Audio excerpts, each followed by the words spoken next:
to somebody. All right. G97 M133 is the code for live coin spindle on. So how Surprised this Jaws class not in works here. now is like we're working at our own pace. So even though it seems like we're going painfully slow, I like that model because it's really hopefully ingraining some of this stuff in.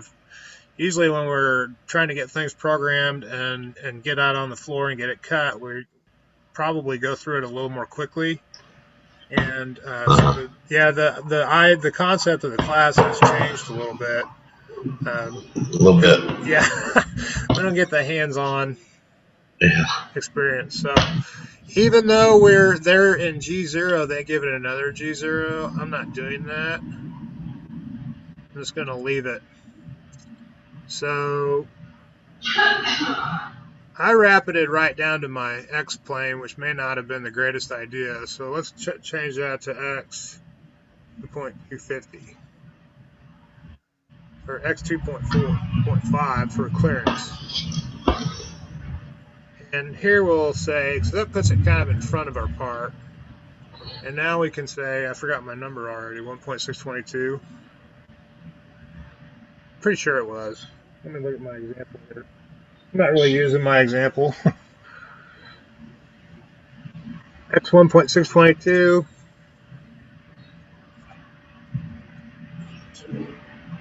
Here's the thing, we don't really know where we are and why for clearance.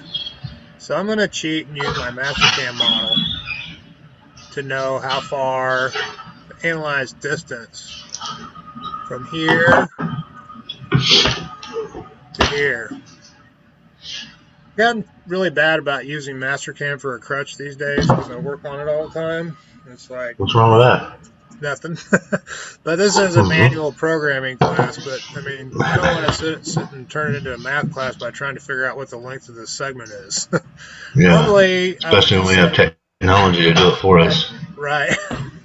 Normally, I would just guess at it and say, well, if you got 2 1/4, half of that is 1 1 1/8, and probably another quarter. Probably don't have to be, because you're on an arc here, you don't have to be all the way off the part. And I'm kind of funny about not having wasted feed moves. So but I can see that's a 1.331 from side to side.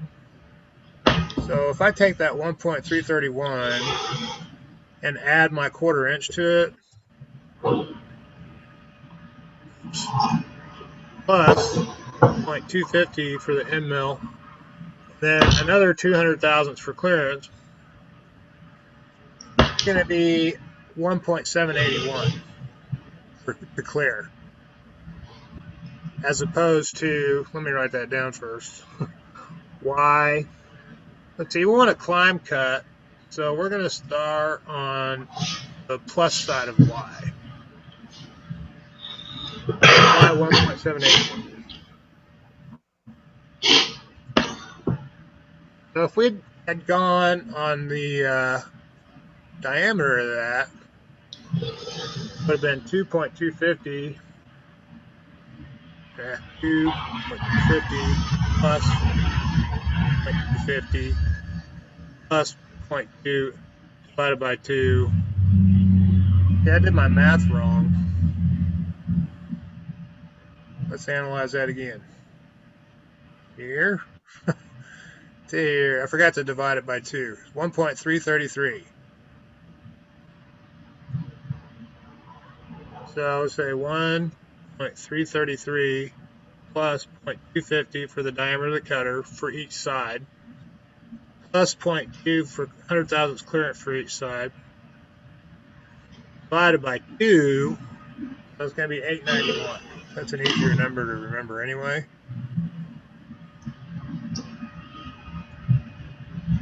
$5.891.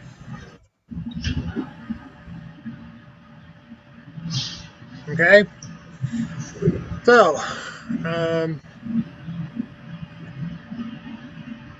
it's time to move our Z, because now our Z and Y movement is pretty much going to be our flat because X is kind of what you would normally think of as being Z on a mill. So how far back is that? let's look at our drawing. In Z.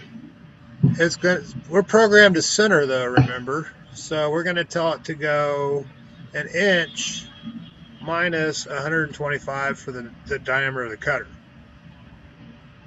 So it would be 7/8. So the idea will be we're on the plus side, we're going to take about 100 thousandths cut all the way across, wrap it up, come back over, take another 100 thousandth swipe all the way down, and hopefully take about just a 20 thousandth swipe at the end. If that makes sense. So we'll say, so 1.622 and 891 is actually a clearance plane. So I'm going to wrap it down to Z minus 0.1. Now, if I wanted to do this incrementally, I could put W, same thing. And we just simply say G1 Y minus 1.891. That's going to go take it from here to here. Because remember, the center line is Y0. And now I'm going to say E0 X 2.5, and we're essentially wrapping up. If you look at this view here, we're wrapping up, and then on the top view, we're going to wrap it back over to Y 0.891.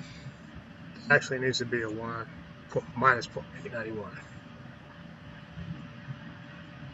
I need to check and make sure there's no questions yet. Okay, MacGyver. You know, I've been told I look like MacGyver.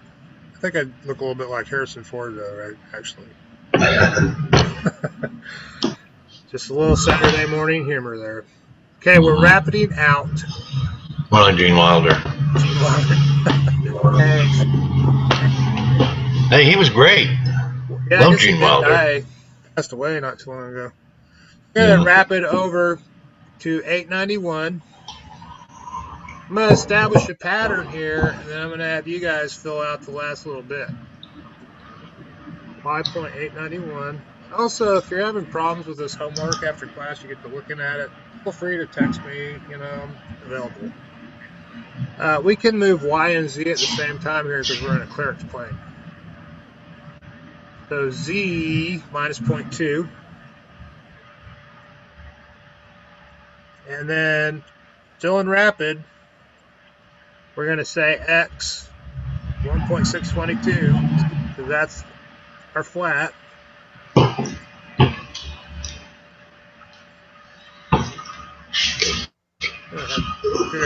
Infarct there. Control save.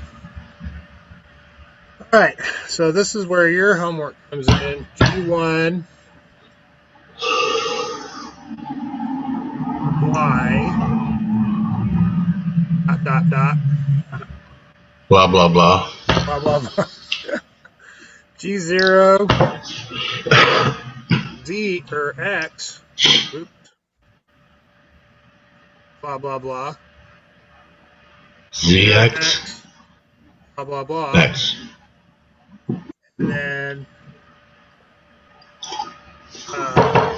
Y Z Y dot Z dot. So these dots are basically the same pattern over and over again with a different Z move. You could almost use a sub. If you made all these moves incremental, you can make it a sub program and say, hey, loop this sub program 8 times. So yeah, I'll probably have you guys repeat this until you get to the end.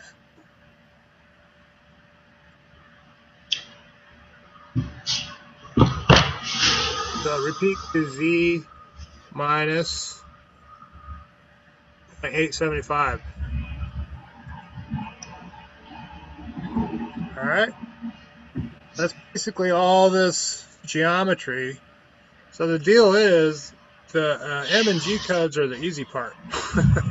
It's the geometry that's hard to get right. It takes the longest time. So this is going to be the lab. Filling in the blanks of the program is going to be the lab portion of our class. So you can pretty much just copy and paste and copy and paste. So there's going to be, like 7 more rounds of this. If that makes sense. Okay, so we'll just go right to, we just say G0 after your last pass. Keep in mind you want to, feed over, wrap it up, wrap it back over, and that way we are climb cutting all the way across. X2.5, M9, turning off the coolant. Do we ever turn the coolant on? Nope. Yeah, here'd be a good place. Technically with carbide, you wouldn't have to run coolant, but we will. So we'll go with their example and turn the brake off. 15, M135, M155. Actually, we don't need to do all this because we got to turn this thing 180 degrees and mill this other pocket. So to make this a little bit easier, and this is probably as far as we'll get today. Oops, no. I did a control save. Didn't mean to do that. So I'm going to take this little gnomon over here and just create a work plane that I can just call Z0.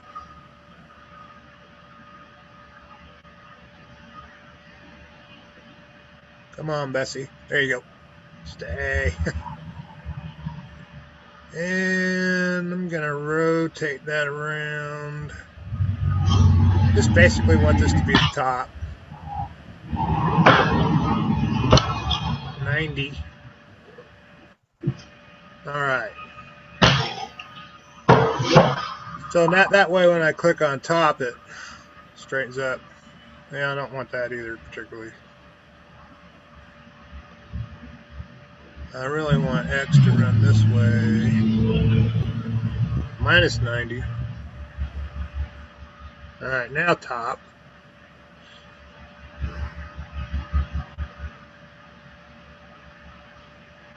Enter. Yep, didn't do what I wanted. I really want X to run this way. Minus 90. There we go. What are you doing? Planes. Double click. And Mastercam's being a pain today. It's important that I get this right. Edit 90. For some reason it's not. Usually hit enter twice. Double click. Okay. Now let's just follow the directions that Mastercam's given me. Life will be better. So we need these points. We know what these points are, but we don't know how far to offset them. So I'm just going to create a little bit of geometry here.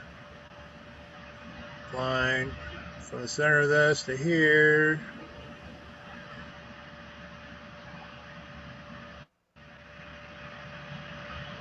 Nope. Oh, crap.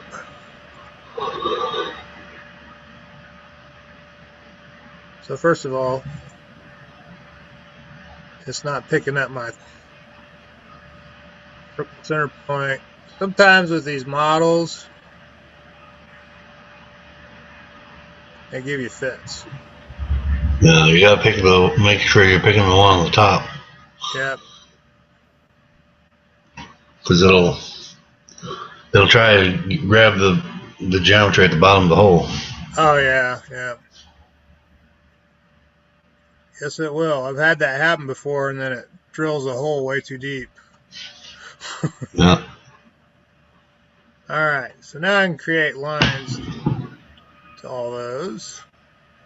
What I'm basically trying to do is cheat a little bit so we know where our points are.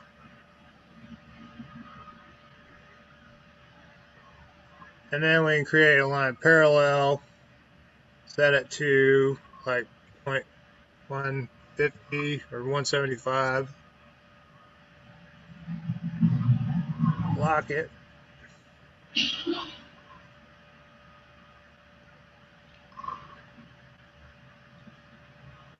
So I think that's still going to leave us a little bit of area in the middle, but we'll just come through there in the middle of that. We'll create a line. Is that for the Yeah, we'll just go middle in the pocket? I'll just go from the center. Yeah, I want to do that. Put some points here.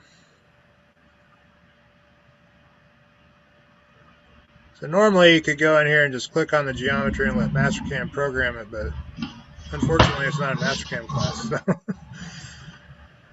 Okay, so if I go from here to here, it'll find a point in the center. So you kind of highlight it till the thing turns red. And then, so there's our points for that. And then for our program, I can just go back and delete all this.